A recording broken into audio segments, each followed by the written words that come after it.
본격적인 사고 원인 규명에 착수를 했습니다.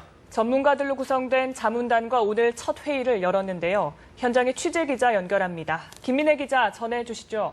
네, 광주지검 목포지청에 나와 있습니다. 검경합동수사본부가 이번 세월호 사고와 관련해서 본격적인 원인 규명 작업에 들어갔습니다. 배의 상태와 화물 적재 정도, 또 운항 속도 등 사고 당시 원인으로 작용했을 다양한 상황을 시뮬레이션을 통해서 과학적으로 규명하겠다는 것인데요. 이를 위해 11명의 선박 전문가로 구성된 자문단을 꾸려 오늘 오후 3시 이곳에서 첫 회의를 가졌습니다.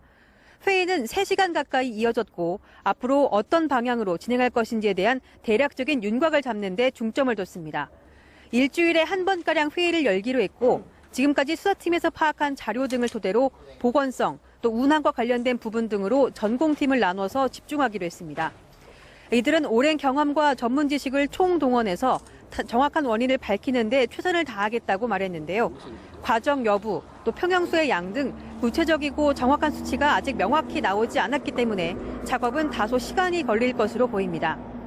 한편 수사본부는 어제 청해진 해운 소속의 또 다른 여객선인 오하마나호를 압수수색해 구명벌 등 구조장비가 제대로 작동하지 않았던 것을 확인했다고 밝혔습니다.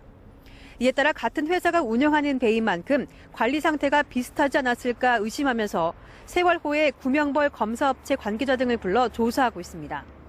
선원들 수사는 막바지로 접어들고 있습니다. 생존 선원 11명을 구속한 수사본부는 현재 조타수 박모 씨 등 남은 선원 4명을 피의자 신분으로 조사하고 있는데요. 이들에게도 조만간 영장을 청구하겠다는 방침이어서 15명 전원이 구속될 가능성이 점쳐지고 있습니다. 지금까지 광주지검 목포지청에서 뉴스와이 김민혜입니다. 네, 세월호 침몰 사고 발생한 지 이제 열흘째 밤이 깊어가고 있습니다. 어제까지가 소적이었기 때문에 실종자 수색에 박차를 가했었는데 오늘부터는 다시 유속이 빨라지면서 구조에 어려움을 겪고 있습니다. 네, 팽목항에 나가 있는 취재기자 연결해서 자세한 소식 알아보겠습니다. 김수진 기자. 네, 팽목항에 나와 있습니다. 네, 새로운 소식 들어와 있습니까? 네, 어제 오후 실종자 가족에게 둘러싸여 17시간 넘게 팽목항에 머무르다 오늘 오전 자리를 뜬 해양수산부 이주영 장관이 팽목항으로 돌아와 구조 수색 상황을 설명했습니다. 이 장관은 오늘 민간 잠수사 12명을 투입해 수색 작업을 벌였고 오늘 오후 민간 잠수업체가 다이빙배를 가져와 밤 9시쯤 투입할 계획이라고 설명했습니다. 이 장관은 성과가 많이 나오지 않아 안타깝지만 더 노력하겠다고 말했는데요. 가족들은 다소 격앙됐던 어제와는 달리 박수를 치며 격려하기도 했습니다. 자, 오늘 말씀하신 것처럼 이제 다이빙벨이 수색 작업에 투입된다고 하는데 오늘 구조 활동에 대해 설명을 좀 해주시죠. 네, 오늘 수색 작업은 세월호의 3층과 4층, 단원고 학생들이 머물러 있었던 다인실을 중심으로 진행되고 있습니다. 내일까지 민관군 잠수사 80여 명이 수중 수색에 투입되는데요.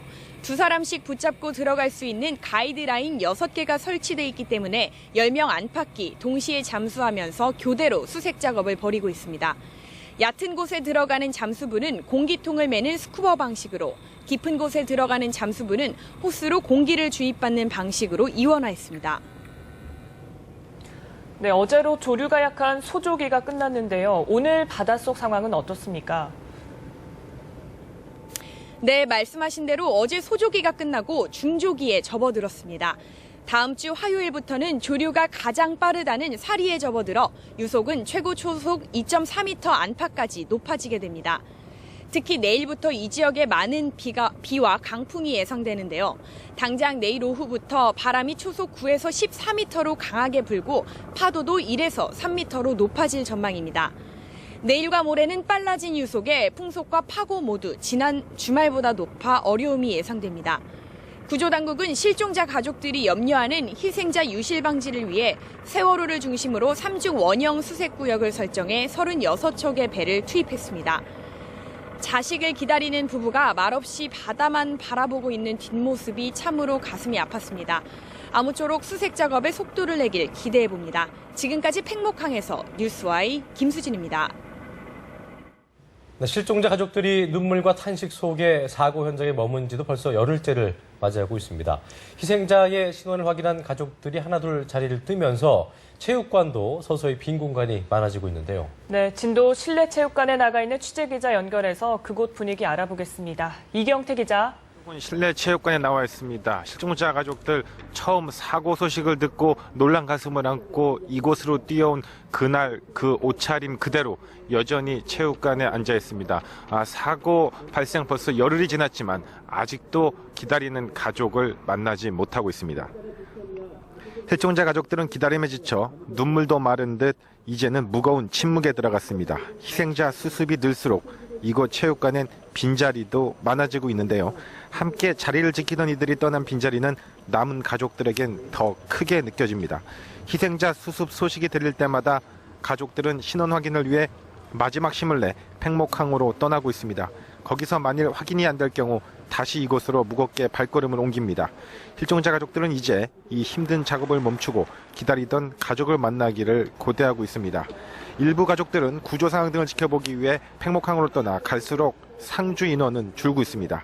주말에 비까지 예보돼 있어 힘들지만 실종자 가족들은 오늘 밤 구조 당국이 마지막 최선을 다해 줄 것을 간절히 바라고 있습니다. 지금까지 진도군 실내체육관에서 뉴스와이 이경태입니다.